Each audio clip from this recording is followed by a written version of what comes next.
ታይ ትገብር መጽኻ ታይ ትገብር ማለት ገዛይ እንዲሁ ታይ ገዛይ ኣብ ልሓደርካ ትሓድር ኣብ ልዕልካ ትዕሉ ሰተትና ኣልኻ ምንም ከም ዘይተፈጠረ መጽእ ዴታ ኮዩ ቤዛኺ ሰላም ሃብኒ ሰላም እየደሊ እሞ ሰላም ኩኒ ሰላም እንዶ ንፍጠሪ ንምንታይ ኢና ባንጨቓጨቕ ጭቕጭቕ ዳ ባዕልኻ እንደኸፍትኸዮ ሰላም ሰላም ሰላም ናይ ቻናሌ ተኸታተልቲ ከመይ ኢኹም ደህና ዲኹም? ኣነ ሰላም ኣምላኽ ይመስገን በብነኹም ሰላምኩም ብዙሕ ትርፍ ይበለለይ ከመይ በልኩም ከመይ ኣምሽኹም? ኣነ ሰላም እየ ናበልኩ ክቡራተይ እና ነዛ ቻናሌ ሓደስቲ ዝኾንኩም ላይክ ሰብስክራይብ ብምግባር ቤተሰብ ክኾኑ ማለት እዩ። ቤተሰብ ድማ ብልሙድ ላይክ ያናፅሪትኹም ኮሜንት ማማጥ መበረታኹም ይፈልየኒ ናበልኩ ስለትገብሩለይ ምብርታዕ ቴንኪዩ ይቐኒየለይ ክረትያለይ ናበልኩ ሎማ አንተ ደግሞ አሌክስ እና ሊሊ ሕዝናዮም መጽናዕና ማለት እዩ።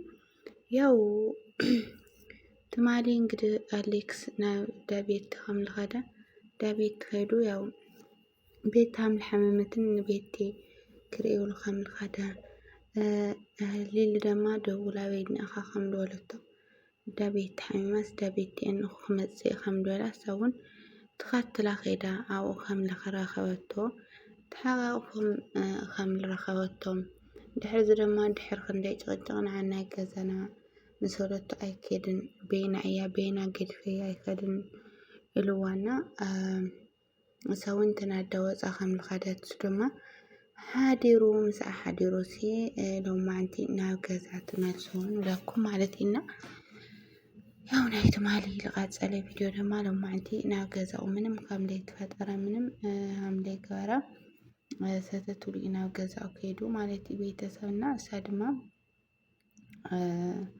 ንምንታይ ዳ መጽኻ ያውላቶ ማለት ጊዜ እንዲሁ ቡና የለ እንዲሁ ዋገለ ይነውር ምንም ከምዘይ ተፈጠረና ቡና ፍልሕለይ ቤጃ በቃ ጭቕጭቕ ይደሊ ፋዝና ሰላም ኮይንና ብፍቕሪ ቡና ፍልሕለይ እሞ ቡና ስቲኒ ብላ ኖሩ ማለት ኢና እሳ ድማ ቡና ኣይትፍልሕኒ ኣውላቶ ማለት ኢና ምክንያቱ ያው ኮላትና ንፈልጦ እንግዲህ እሳ ንዴት ህልኽ ያለላ ማለት ኢና እሱ ደግሞ ምንም ከምዘይ ተፈጠረ ያው ዘናውሉ በቃ ኖርማል ሃምቲ ኖርማል ናይ ቀደም ህይወቶም ምንም ከምዘይ ገበረ ምንም ከምዘይ ተፈጠረ ብኹርዓት የናግራ ነበሩ ማለት እዩ ቤተሰብ ብቻ ሊሊ ድማ ያው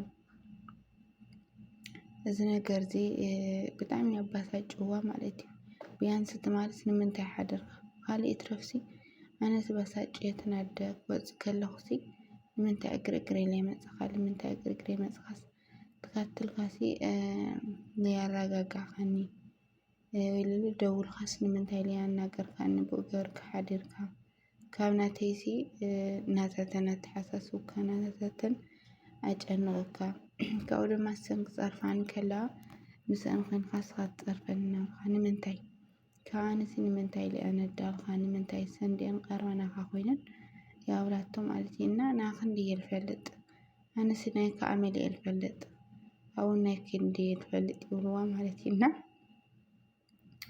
ቤተሰብ እውነት ከባድ ነው በዘራቸው ይድረስ ይባላል እንደዚህ ነገርና ሰውን ለተሰማع ነገር ያተናገርላ ብቻ ስለልወለድኩ ስለቆልዓ ልሓዝኩ ናበይ ከይትኸድ በቃ ናበይ ከይትኸድ ናበይ ከይትንቀሳቐስ ተኸብካ ብጣዕሚ ኢኻ ትጋግኽ ኣነስ ደኣኻስ እንታይ እየ ክኾን እንታይ ይሰርሕ ኣለኹ ኢለ ሰርሕ ክብለይ ነበር ብዘይ መዓኻ ኣይነብር ተለ ኮይነ ክንድዚ ኣነ ዝክሉ ዓመታት ዝሃነፅክዎ ፍቅሪ ክድከይስእን ብዙሕ መስዋዕት ይከፍል ኣለኹ ብዙሕ ይከራኸር ኣለኹና ምንም ለውጥ የብሉ በይነ ከም ዝገበረ ድማ ምንም ዋጋ ስለለይብሉ በቃ ችግር የብሉ ሕዚ እውን ንፈላለዩ ኣውላቶ ማለት እዩ ቤተሰብ እንግዲህ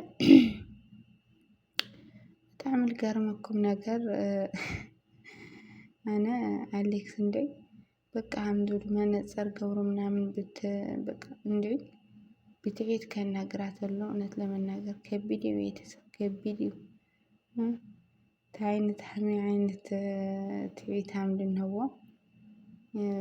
ከቢድና ብቻ ይልየውነት ጥንካሬ ይሃፈል ለካና ካዝብ ክላዕሊ ምንም ያከብለኪ ከውጋዕ ክለይ ኸር ማለት ኢና ብቻ ግን ኣቱም ኣወዳት በተለይ ሓደ ንኩልኩም ወዳት ዝገልጽ ኣይኮነ ኢሉ ነገር ኣለኹ። በተለይ ሓንቲ ሰበይቲ ወይ ተጠንሳ ወይ ተወሊዳ ቆልዓ ትሕዛሲ ንምንታይ ኢኹም ለየለ ባህሪ ተምፁ? ንምንታይ ኢኹም ምንም ለየለ ባህሪ ለየለ እንትን ተርእዩ? ንምንታይ ግን ንምንታይ ሃም ትገብሩ እስኪ? ወነት ሓቀየ ንምንታይ ኢኹም ያን ማክል ረበስላሴስ በቃ ናበይ ትኸድ ነብራ? እዛ እኮ ደግም ናተያ ናበይ ትንቀሳቐስ ነብራ? እምበር በቃ ትፈትዎ ምዃኑ በቃ ትፈትዮ ተፍቅሮ ምዃኑ ተፈልጡ ኦልሬዲ በቃ መኸድ ለየብላ ታጓልሲ ነጋ ትቆርፅራ ካል መንገዲ ትሪዳ ካል ህይወት ትጅምራ መርዋሲ ካል ህይወት ትጅምራ ለብል ሓሳብ ጭራሽ ኣይመፀሎም ማለት እዩ። ቤተሰብና ግን ሓንቲ ጓል ማርያም እንድሕር ፍቅራ ለፍቅራ ተኻፍሎ መስዋዕቲ እስካብ መጨረሻ ትጓዓዛ ቤተሰብ ግን ኣብ ዝቆረፀትሉ መዓልቲ ሃም ጓል ጨካን ፍጥረት የለይ እውነት ለመናገር ማለት ጓል ተጨክና ጓል ተቆርፃ በፍጹም መምለስ የብላይ ማለት መኸራኻ መዓድኻ ለመንካ ኦልሬዲ ምንም መምለስ የብላና። ንምንታይ ያን ማክለ እስኹም ሲ ንምንታይ ኢኹም ከምዚ ትኾኑ? ንምንታይ ብብቻ ብባዕልኩም ትተኣማመኑ?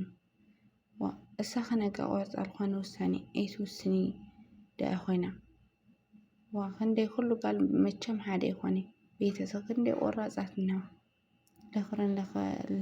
ለኽብረን ድማ ካላስ ቦታ ለይህን ድማ ቦታ ለይህባ ማለት እዩ። እና ብኣንፃር እውን ክንደይ ደካማታት እኒሀዋ ግን ትቆርፅላ መዓልቲ ግን ከም ጓል ጨካን ከም ጓል ኣረመኔ ፍጥረት የለይ ኣብ ዝቆረፀትሉ መዓልቲ ልልበደላ ሰብ ማለት እዩ።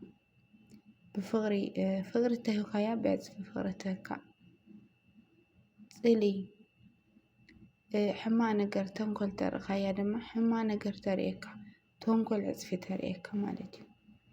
እና ንምንታይ በተለይ ደቂ ተባዕትዮ ንምንታይ ብደካማ ጎኒ ንምንታይ ተኣትዩ ብቻ እንድዒ ይፈልጥ እምብር ተጠንስካ ወይ ድማ ቆልዓ ኣደ ቆልዓ ኮይንካ ማለት እዩ።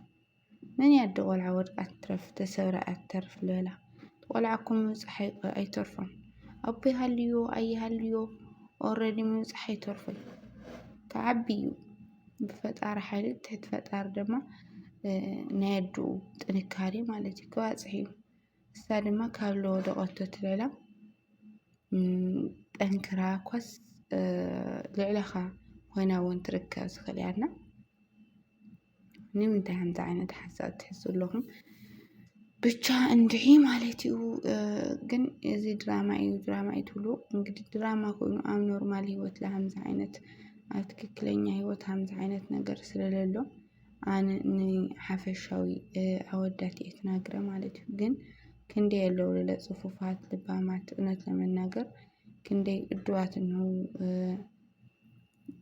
በቃ ሰበይቶም ብክብሪ ብፍቅሪ ዝሕዙ ማለት እዩ። እና ናይ ጓል ኣንስተይቲ ክብሪ ዝፈልጡ ክንደይ እኒሀው ናታቶም ዘይሓወስኩ ነቶም ክብሪ ጓል ኣንስተይቲ ዘይፈልጡ ጨማልቀ እዚ ነገር ዝተናገረ ማለት እዩ። እና ብቻ ግን ኩሉ ወዲ ብለ ክፅወት ኣለኹ ይቅርታ ኣቱም ለይምልከተኩም ማለት እዩ። እና ናይ ኣሌክስ ዝደርእየሉ ኣክሽናት ልዕልቲ ዝገብረሉ ኣነ ትናገረሉ ቃላትና ዝገብረሉ ኣክሽናት ምንም በቃ ማርያም እንደይ ኣነ ምንም እዩ ክርዳእን ዘይከኣለና ብቻ ትዕግስቲ ያወርደላ ኣነ ኮስ ክንደኣፋ ኮስ ሕና ትቐፅልና ማለት ኢና ቤተሰብ እንግዲህ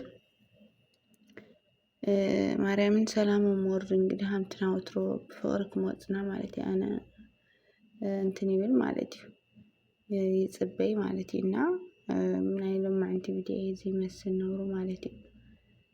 ብቀፃሊ ቪድዮ እስካብ ንራኸብ ድማ ሰሰናይ ነብልኩም ብዘኤክሳናትኩም ድጋሜን ቻናል ሓደስቲ ዝኾንኩም ሰብስክራይብ ግበርለይ ማለት እዩ። ብቅንና ቤተሰብ ላይክ ናገርኩም ኩልኩም ላይክ ኣይክፈለና ምንፃእኩም ዘይተርፈኩም ናይክ ግበሩ ላይክ ማለት እዩ ናይክ ላይክ ላገበርኩም እተዩ ማለት ኢና ብድጋሚ ሰሰናዩ ባይ ባይ ኩራተይ